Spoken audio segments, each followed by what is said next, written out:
You've got the vision. Now it's time to build the foundation. The Success Launch Point gives you the coaching, tools, and strategies to grow your business with clarity and confidence. Learn from experts, master proven systems, and join a network of driven entrepreneurs. Your next level isn't a dream, it's a decision. Make it today. It's time to level up. Check out modernobserver.com/launchpoint. Across America, our lives are protected by the men and women of our armed services and our first responders. I'm your host, Eric Lopkin, and we're here to explore the challenges they face and say thank you for your service.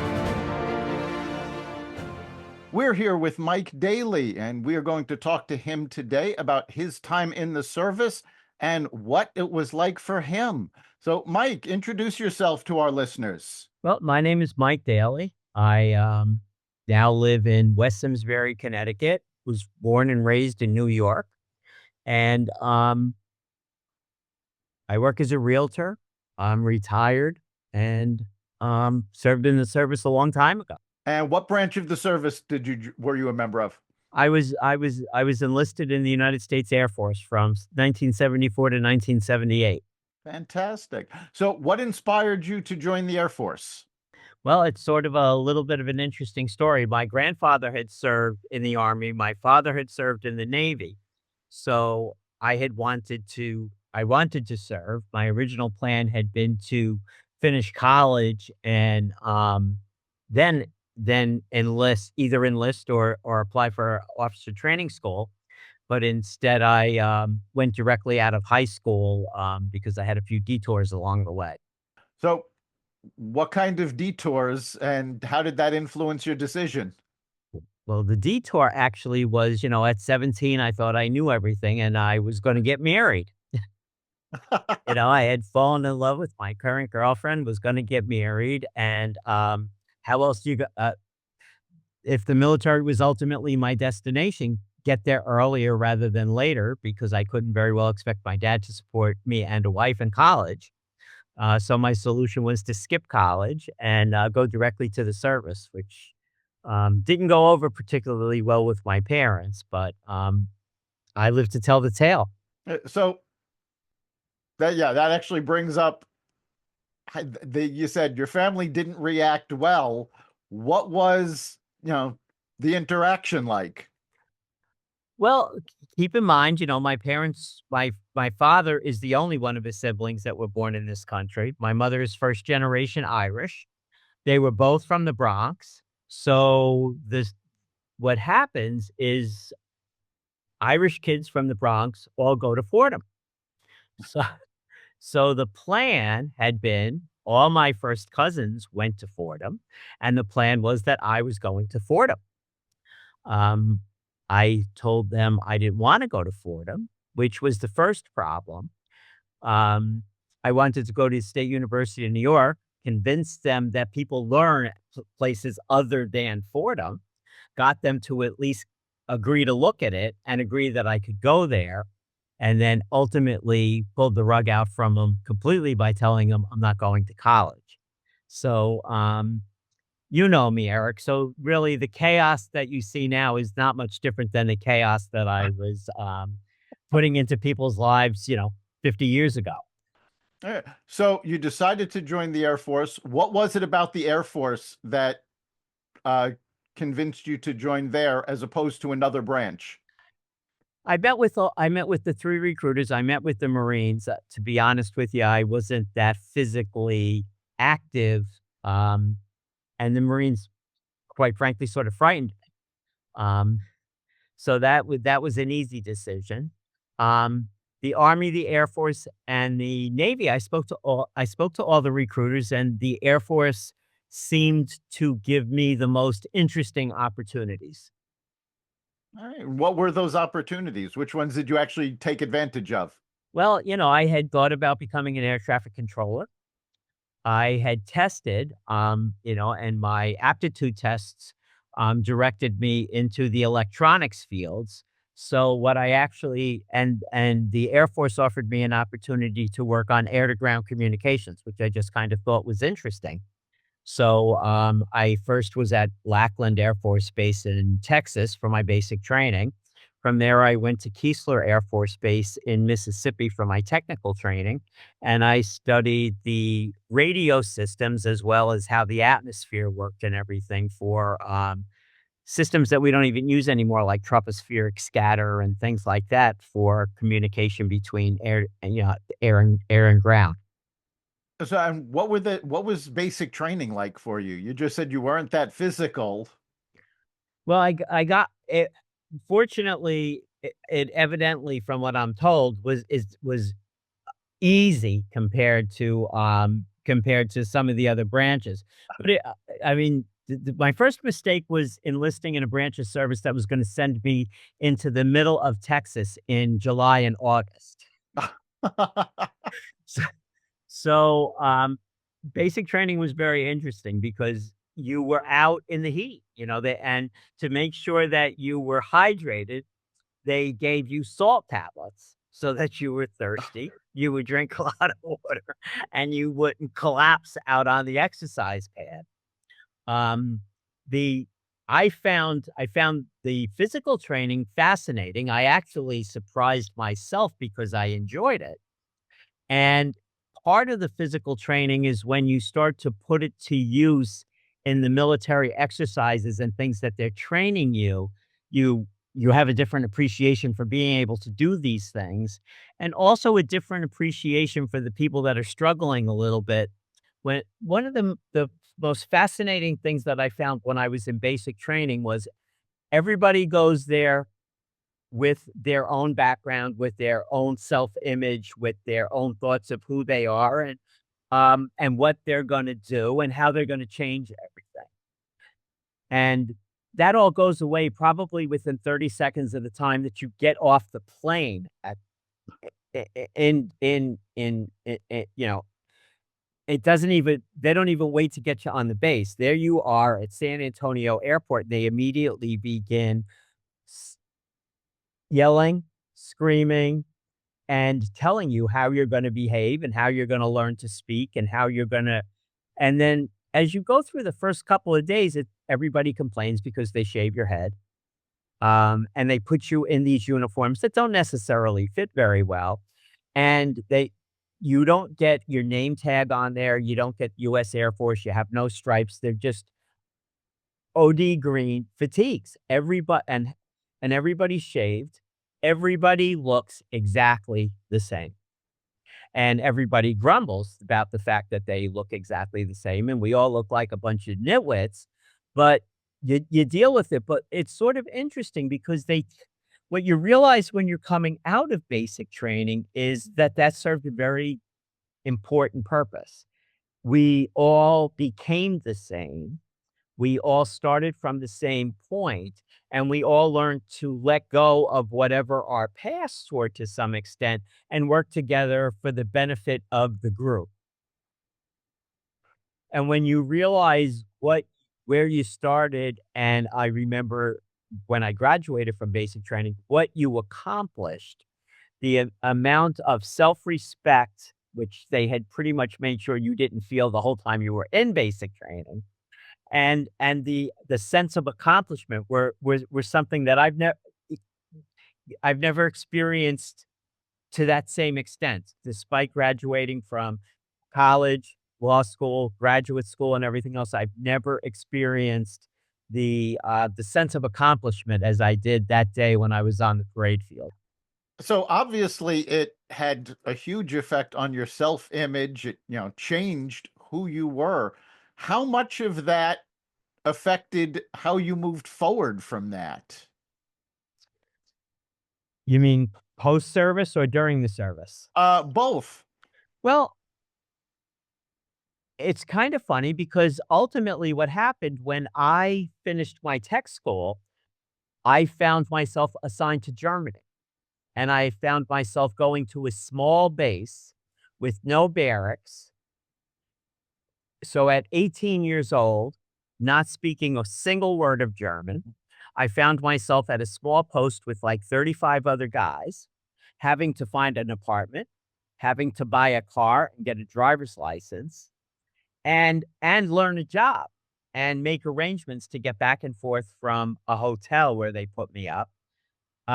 You got help from some of your, your fellow workers and stuff, but, people had their own lives, so you had to kind of figure a lot of it out yourself, and I did it, and to be honest with you, I think that some of the training, some of my ability, some of my belief in myself helped carry the day to be 18 years old, get a lease, meet a landlord, somehow figure out how we were gonna overcome the language barrier, um, and, you know, there was no commissary, there was no BX, which meant that groceries and everything else had to be purchased you know, in the on the German economy.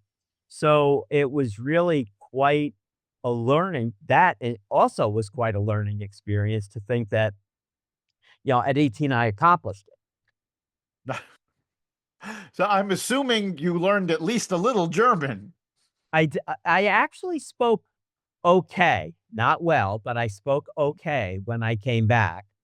I've been back probably more than 2 dozen times since then, because I know many people that I was stationed with stayed there. So when we go, I normally see people that I served with 50 years ago or 45 years ago. And it comes back slowly. But if you were to ask me to put together a paragraph right about now, I guarantee you that it probably would create an international incident. So obviously you've stayed in touch with the folks you served with. Can you describe what those relationships are like? Yeah, I mean, it kind of is like staying in touch with people that you went to graduate school with or high school with.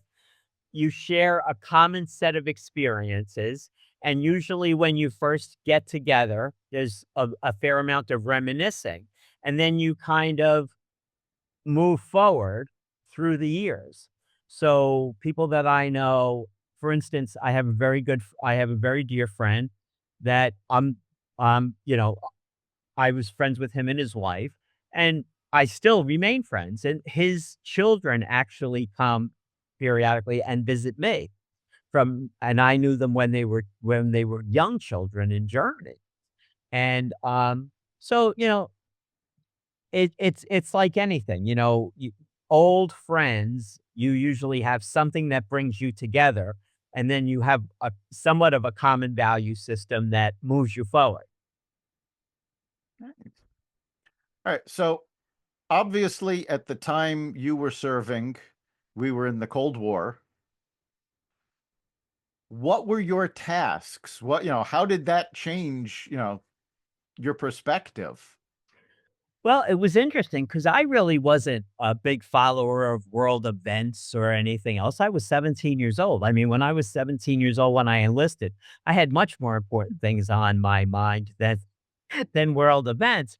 And suddenly I found myself at a small station in the Eifel Mountains, Northwest Germany, a small town called Prüm Air Station, and my job was providing air-to-ground communications for the National Emergency Airborne Command Post, Air Force One, and communications for what they call the European Command and Control Console System, which is actually the missile system that's operated by NATO. So I went from really not having any concern or concept to like seeing it all firsthand. I ha the security clearance process, was another whole thing. I mean, my mother was getting calls from the nuns that taught me in, like, 2nd grade at Catholic school because they went all the way far back in my background, but I needed to have those security clearances to have access to that information, in part because a lot of the information coming through there was unencrypted. So being that it was unencrypted, did you have to deal with the possibility of signals being intercepted, or was that not a thing yet? Oh, no, no, I'm sure there was. I mean, it's kind of funny. There was this gigantic, probably four-story antenna outside my office with all the round dishes on it all around it and everything else, and we were at our station transmitted on microwave, so it went through repeater stations. As these repeater stations were vans at unmanned sites. So I'm sure that there was a lot of listening going on, but mostly it was once it left the facility, it was encrypted. So, I mean, the time you were in, very intense in certain circumstances. Just to clarify, were we still involved in Vietnam at the time you were serving? We were winding down when we were serving. To give you an idea, I enlisted in July of 1974. We still had troops in Vietnam. Richard Nixon was our president. He was therefore was my commander in chief for just a couple of weeks because I remember during my time in basic training, he resigned and Gerald Ford came in. So that, so it was the final throes, if you will, of Vietnam. My parents were not particularly crazy that I was enlisting while there was still a possibility to get sent to Southeast Asia, but um, you do what you do. And from a military perspective, I am classified as a Vietnam era veteran. So, during the time of your service, can you tell us about any particular tasks or missions that you had that were particularly memorable for you? Yeah, I mean, on a personal level, wanting to go to Berlin and different places like that became an absolute no way. They did, you couldn't, you were not allowed to go. There were many occupational specialties that were allowed to go through Checkpoint Charlie and go, and go behind, if you will, the Iron Curtain, or that's what they used to call it. Um, that wasn't an option for me. So it did restrict in some ways my own ability to travel while I was in Europe. And there were a lot of changes. I mean, because of the heightened security, because there was German terrorist groups, I went from being somebody that had been exposed only to sport shooting to somebody that actually wore a sidearm the whole time I was working, which was a big change, and it was a little bit disconcerting. I mean, my father, was always a sportsman. We didn't hunt because we didn't need it, but we would target shoot and stuff. And so, but having a gun with you all the time while you were at work, was a big adjustment for me. Um, the other thing was, just the whole experience was exciting. Every day was exciting. And then because of what I did, I got some really kind of very interesting opportunities to fly on the National Emergency Airborne Command Post while I was in Europe, which was interesting because for instance, when we landed in Barcelona, they come out and they rope the plane off and everything. And you're supervised fairly closely. When we were there, we spent the night in Barcelona. You were supervised very closely, where you were going, what you were doing, and everything else because of where you worked. It sounds like some of the experiences you would have because of the security necessary were certainly stressful. I mean, maybe not as stressful as, active combat, but how did you handle the stress? It's sort of interesting. You didn't feel like it was stress per se. It was you're trained to accept the way it is. I mean, to go through training like this, to be at a facility like this, to go through the orientation and stuff. The other thing is in the '70s, we really didn't recognize things like PTSD. We didn't, really spend a lot of time thinking about the fallout, especially given the fact that Vietnam era veterans didn't carry the same concerns, didn't receive the same concerns or the same respect when they came out of the service. So you very quickly learned that this was the life that you were leading, and you did what you had to do, and you became the people that you spent time with outside of work really became your support network. Some of the families that I was friends with, I mean, we had no secrets. We would talk into the small hours of the night about things, or talk about things amongst ourselves that we could talk about that we couldn't talk about with other people. Yeah, you touched on the point that Vietnam era soldiers did not receive the same sort of respect leaving. What was leaving the service like for you? Well, after Germany, my next stop was Washington, D.C. So I really kind of was very, I left the service for some very personal reasons, and I was sorry to go. I really was sorry to go. I enjoyed my military service. I was proud of my military service. Um, so so there was a lot of, as I transitioned and figured out what I was gonna do, in my civilian life, there was a lot of looking over my shoulder. So you mentioned you had very personal reasons for leaving the service. Can you go into that a little bit? Sure. Uh, it's sort of ironic, like most things in my life. I went into the service to get married, and that didn't work out, fortunately.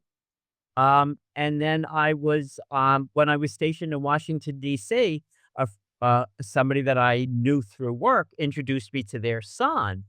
And I kind of didn't understand what was going on with myself because I was experiencing feelings and having thoughts that I had never had before, which was particularly disturbing because I was working in a high security job, White House communications at the time.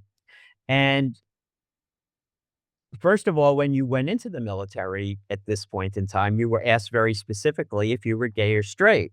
When I went in, I truly believed that I was straight.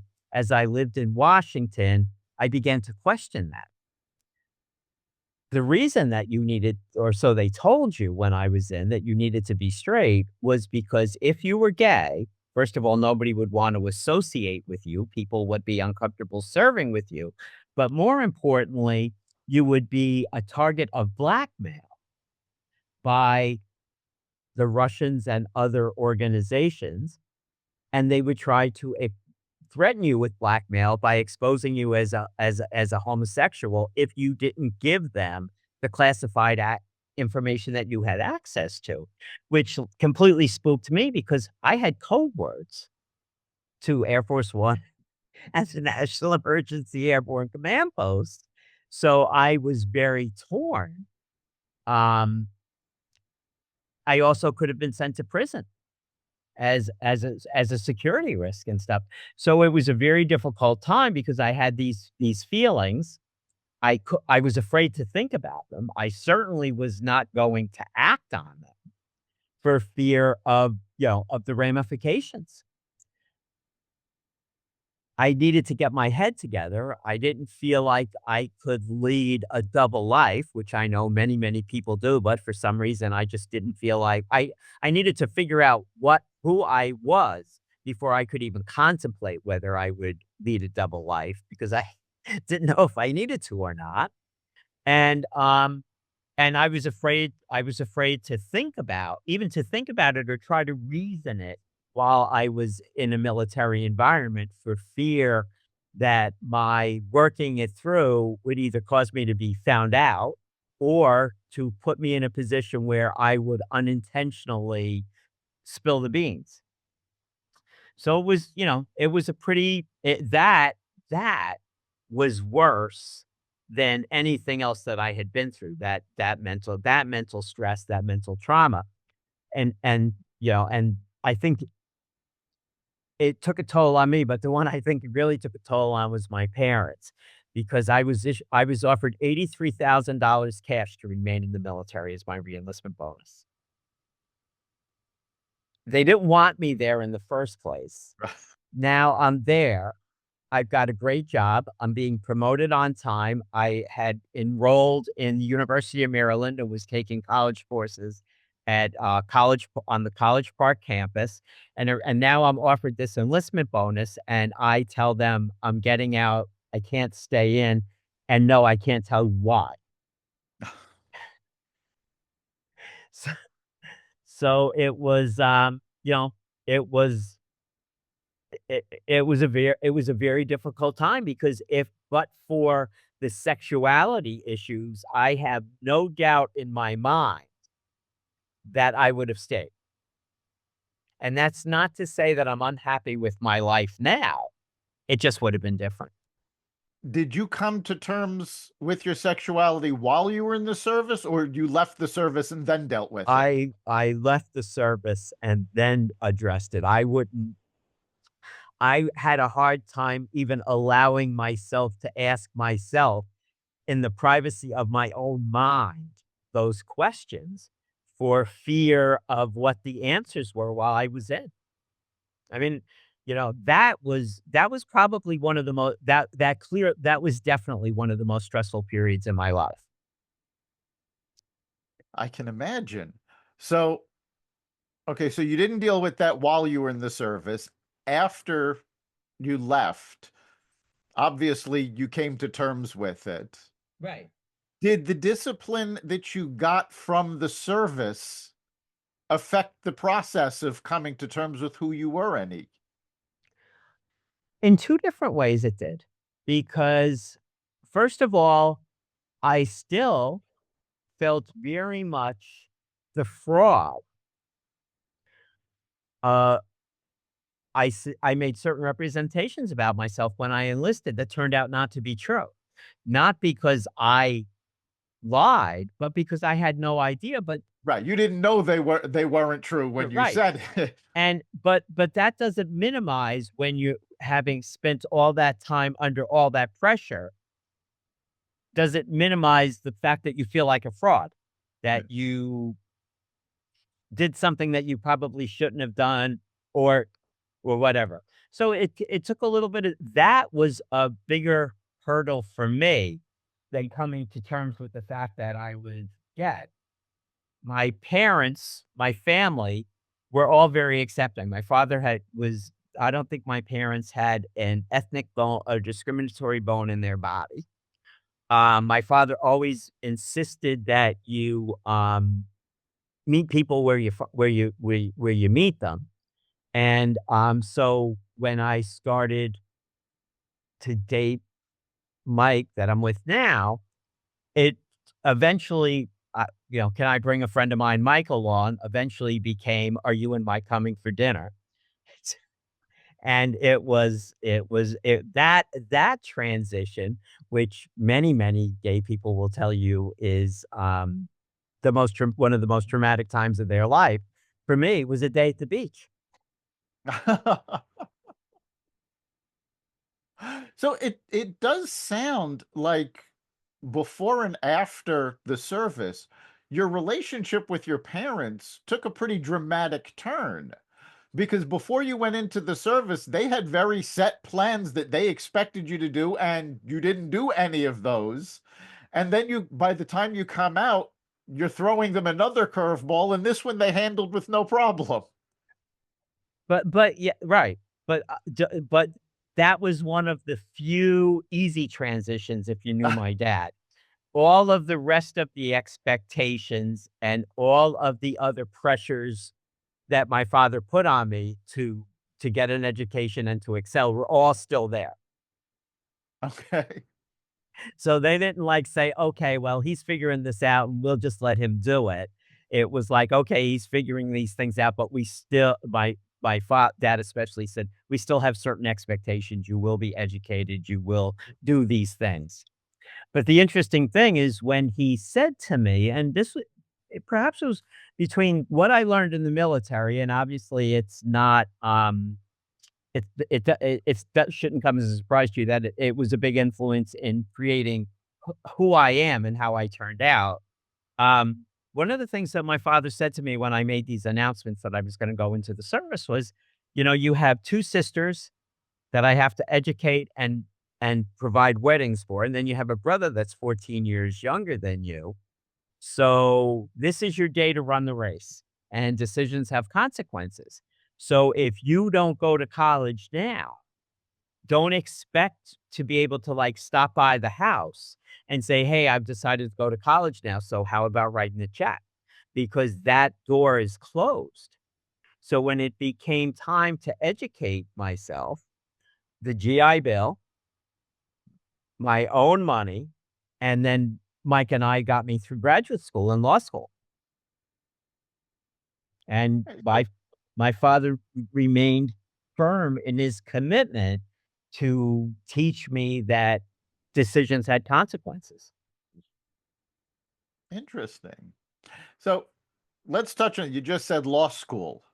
Mhm. How do you go from communications in the service to law school? Well, I was working for American Airlines. I, was working in, in their communications department. I was working to maintain both the data and the voice system. American Airlines had a nationwide telephone system, and they also that was back in the day where all the computers were connected to the main computer frame in Tulsa, Oklahoma by wire. But the So Sabre system. the Faber system, exactly. So I was working there and I r when I was getting out of the service, the man who introduced me to his son, and it wasn't a fix-up, it was just, "Hey, you're the same age as my son." When he heard that I was getting out of the service, he took me out to lunch, and he said to me, um, "What you're out of your mind, stay put, stay in the military, you'll reach the point where you can write your own ticket." You know, you're doing well. They haven't thrown you out. They haven't banned you from anything. You must, I went to charm school because I had to because of where I was working and everything. And I was playing by the rules. And I would wake up when I was in Washington in total awe of the fact of where I worked. I was just in I would wake up and I'd be like, how did I get an opportunity like this? So part of me had always thought about being a lawyer. So when he's so when Alex said to me, "What are you gonna do?" I said, "I don't know, I'll get my degree, and then who knows, maybe I'll go to law school." And then I said to him immediately, "Nah, that's not gonna happen. People like me." And he said, "Why? Why wouldn't it?" I said, "People like me don't go to law school." I said, "I'm gonna get my degree, I'm gonna get a job, and that's how it's gonna be." I said, "Yeah." So he was like, "What do you mean people like you don't go to law school?" I said, "Yeah, I come from a blue collar background. I don't, I'm just that's not in the plan. That was never part of the plan." So he said to me, "Promise me one thing, when you are my age and you say to yourself, 'Why didn't I go to law school?' I want you to get up and I want you to go and look in the mirror because that's why you didn't go to law school." He said, "I also want you, when you accomplish something, to get up and look in the mirror because that's what you brought yourself to success." He said, "You can do or be anything that you want to be." So, as an aside, when I used to go to their home, I used to ask for permission to sit at his desk. He was an attorney. He worked in the White House, and I would say to him, "Gee, what's it like to be in the Oval Office?" And he'd say to me, "What do you mean? That's a stupid question. You've been in the Oval Office." And I'm like, "Yeah, but when I go in, I'm not allowed to touch anything, and nobody's there." So and he had a paperweight on his desk that had the seal of the President of the United States, and it had a plaque on it that said, "Best, all my best wishes, Richard M. Nixon." So we used to talk about it, and I used to play with the paperweight. So we fast forward to a number of years later, and his son gets in touch with me and he says, "My father passed away and I need to see you because I have something for you." And in the box was the paperweight. But more importantly than the paperweight was a note. and it said, "I hope that you will never, ever forget to look in the mirror. So when you succeed, look in the mirror. When you don't do something and wonder why, look in the mirror. Please don't ever forget that lesson." To this day, that paperweight and that note are on my desk at home. They don't ever leave. I pick it up, I read it, I play with it, and I think about it. So going to when I graduated from college and Mike said, "What are you going to do next?" I said, "I think I'll go to law school." And he kind of was like, "What?" And I was like, "I think I'll go to law school." And remembering what, Alex said to me, b- I went to law school. So that's how you make the transition from data processing and technical work to getting to law school. Well, obviously, you never forgot the lesson because you're teaching it right now. Yeah. But one thing that struck me as you were saying this is that while you were in the service, you said, when you were in Washington, you said, how did I get this opportunity? You couldn't believe, what was available to you. And then when you were talking with your friend about going to law school, it's like, well, people like me don't go to law school. So did your military training and the discipline that you were taught, especially during basic, but overall, start to affect your character and sort of push you to maybe you could do more than you really thought? Oh, I don't doubt that for a minute. I don't doubt that for a minute. I mean, I kind of explained to you the impact that basic training had as you walked on that parade field. Well, that doesn't really change because when I thought about what I was doing and what I was trusted with, not solely trusted with, but part of a team that was responsible not just for inter-European communications, but the ability of that the responsibility of maintaining a system that was integral to national security, both the ability to communicate and the ability for the telephone or the technical circuits that were required so that our missile system would work. Um, it you needed to understand what you were doing when you were at work. This wasn't this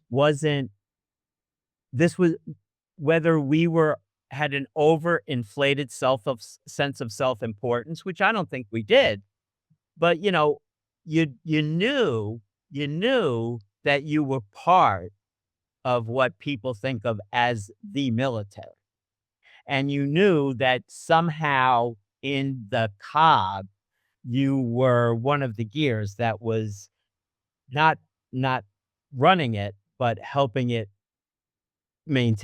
stay working. And they also, reinforce that with you.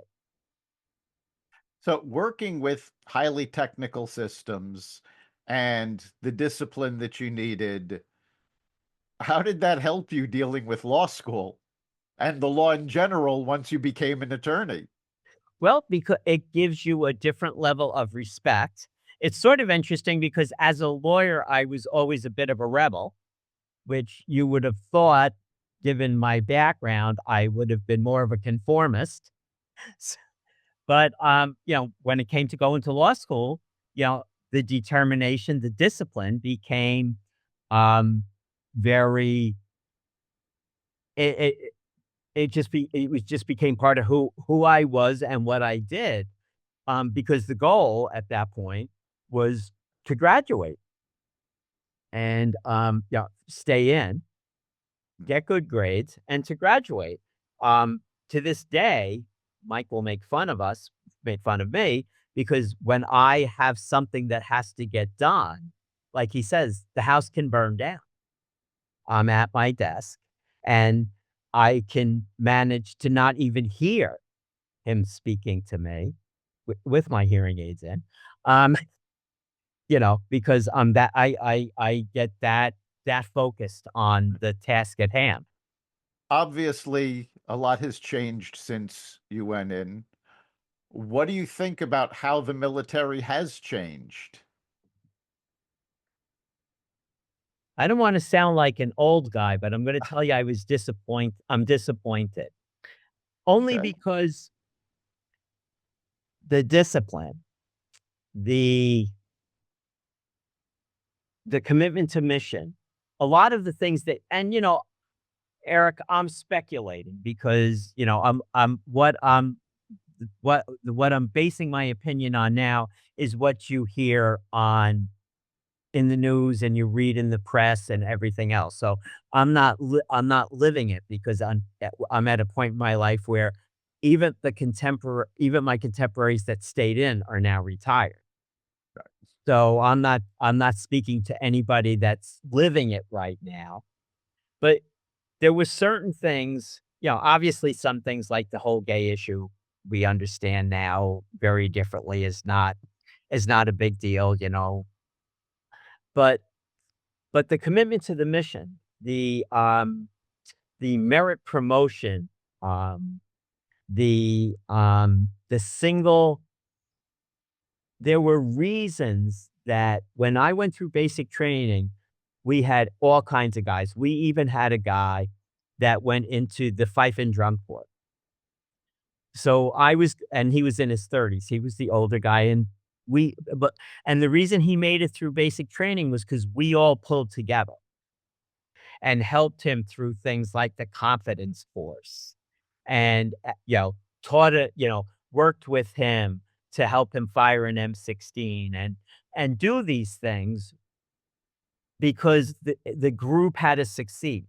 And there and I think that a lot of the philosophy now, or at least what you hear, there's not that same sense of commitment to mission, a sense of commitment to each other. And I think that what what those things in large part stemmed from was those first couple of weeks where they made everybody the same, where they made everybody GI, if you will, government issue. And then you moved forward as a group and we all maintained our personality flaws and our personality strengths because they don't go away. I mean, it wasn't a cult, but we learned how to make them work within the context of 50 guys. Was in basic training in a room with 50 other guys from all over the country, and we learned how to get through as a group. So if somebody was having trouble, then you didn't think about, "Should I help them?" You thought about, "How do I help them?" And if you believe the fact that and I think that in some ways that comes from the military's focus on your similarities rather than your differences. And now with a lot of the things that go on, we focus more on our differences rather than our commonalities and our similarities. So I would think that the military would be a very different place right now. Now, you said you're getting a lot of your impression from the news and things you hear. For most people, their image of the military comes from news reports or very often movies and television. What do you think is a major misconception that the general public has about the military that you would like, them to know that no, that's not the case? Well, that everybody's a jarhead, that everybody is the same, that there's there's a group of people that recognize that you can grow in the military, that you can be better for the experience, that there's benefits to that. I mean, I had friends that were married, I had friends that were straight. Or not straight, but were single. We traveled together. We experienced the world. I mean, I was 18 years old. I was living in a German town in the Eifel Mountains. I had my friends. We traveled all over. One summer, I was fortunate enough to travel the European Grand Prix circuit on my days off, so, people don't think about the opportunities that the military present. I probably never would have had that experience, and my parents, interestingly enough, encouraged me. I was on a 2-year tour in Germany. They encouraged me to stay, use your leave, and stay there because you don't know if you're ever gonna get back. I so, the military gave me incredible opportunities to see the world, to see things that I might not have otherwise seen, to experience things that I have, including people. One of the stories that always sticks with me, and I think it's a tribute to my parents, and it's a tribute to the fact that the military lets you all think about what you have in common rather than your differences. I met a guy in basic training. He was a black guy, the first black person that I spent any time with. My parents had moved out of New York in the great exodus of the, early 60s, moved to the suburbs. And I became friendly with this guy, Stanley Ellis. I'm still friends with him. We had our little 50th reunion last summer, getting together down in San Antonio. So we became friends.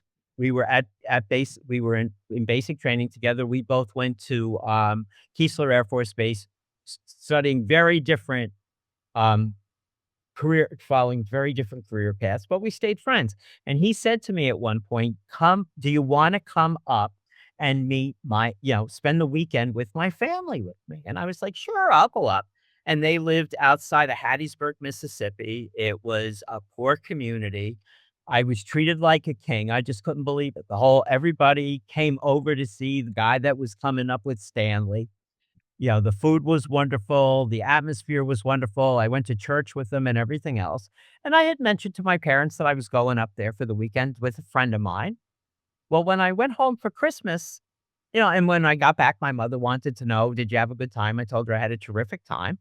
When I went home for Christmas, I brought my photo album, and I said, "And this is my friend Stanley, and this is the weekend that I spent with his family," and my mother was very surprised. She said to me, "Stanley is black." And I was like, "Uh-huh, so?" And she was like, she actually said, "It's so it is such a wonderful thing that you didn't even think it was worth a mention." And I think that some of that comes from being together in going through basic training, going through technical training, learning that the measure of a person is not their skin color. The measure of a person is how they impact your life. I mean, I think that was a lesson that my parents always taught, and I think I learned it, and I think it was reinforced by my time in the military. Nice. If a high school student came up to you and said, "I'm thinking of joining the military," what advice would you give them? Go for it. Make sure that you speak to a recruiter. Make sure that you find something to do that if you decide that the military is not for you, for whatever reason, and you come out 4 years later or 3 years later or whenever, that you can get a job. Because I think that was very important because when I felt that I couldn't stay, I also knew that I had a marketable skill. So when I left, I was able to get myself a decent job, right, at American Airlines where I could pay my bills and support myself. So I would tell a young person going into the military, there's amazing training opportunities. The government can train you to do many, many things that you might not even think about. Spend some time, take the tests, and think about what you want, what opportunities there are for you to become trained to be to what you wanna do, and then use those opportunities to become the person that you wanna be. Fantastic.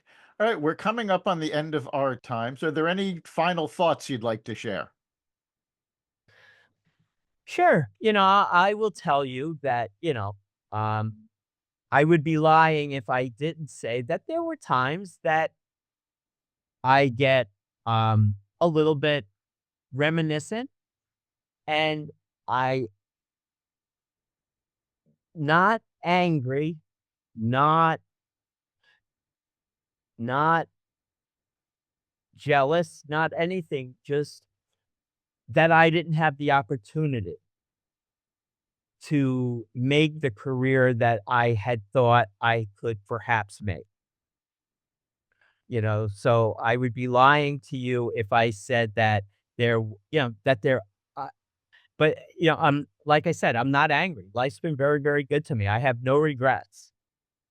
I just sometimes wonder what it would have been like if I had followed my original path as opposed to my alternative path. Well, Mike, thank you so much for opening up and talking to us today. And thank you for your service. Well, thank you very much. It's been you always learn a little bit about yourself when you go through down these, just regardless of how many times you've thought about it. So I appreciate the fact that you took me down that road. Thank you. You've been listening to Thank You for Your Service on the Xvadio Podcast Network. You can catch every episode as well as the rest of the network at xvadio.com, the Apple Podcast app, YouTube, Rumble, Spotify, iHeartRadio, Audible, Amazon Music, and wherever you find podcasts. We'll see you next time.